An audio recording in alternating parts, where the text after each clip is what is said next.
Pemirsa, akibat pandemi COVID-19, banyak pengusaha beralih profesi seperti yang dialami Pak Jurianto, salah satu warga Kecamatan Tugumulyo, yang semulanya penjual martabak sekarang beralih menjadi pedagang buah keliling. Pada saat pandemi corona, tidak sedikit para usaha yang beralih profesi seperti halnya Jurianto yang semulanya berprofesi sebagai penjual martabak, sekarang beralih menjadi pedagang buah keliling. Jurianto menjual berbagai buah-buahan musiman seperti rambutan, matua, jambu air, dan lain-lain. Berjualan setiap harinya di sekitaran Tugumulyo dan Lubuk Linggau. Berjualan dari tahun 80 sampai dengan sekarang. Jurianto sendiri dulunya berprofesi sebagai penjual martabak yang cukup dikenal di kalangan masyarakat Tugumulyo.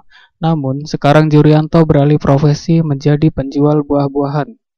Jurianto berjualan mangkal di pinggiran jalan depan Pondok Hijau dan juga keliling di sekitaran Tugumulyo dan Lubuk Linggau menggunakan sepeda motor.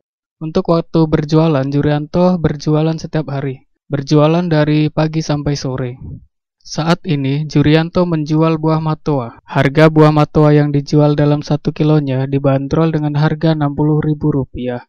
Buah matua yang dijualnya cukup bagus dan segar. Pedagang buah Jurianto mengatakan, sebenarnya dulu lebih dikenal oleh banyak orang sebagai tukang martabak.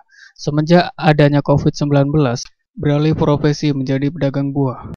Kembali dirinya menyampaikan harapannya, seperti pada umumnya, usaha yang dijalani dapat berjalan dengan lancar dan sukses.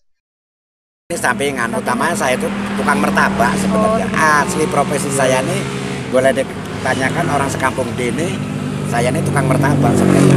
Nah, gara-gara corona hiburan nggak ada, nah itu langsung puter di sini. Udah ada lah kontrakan buat tempat pintu, nah itu ada. Tim Liputan Silambari TV melaporkan.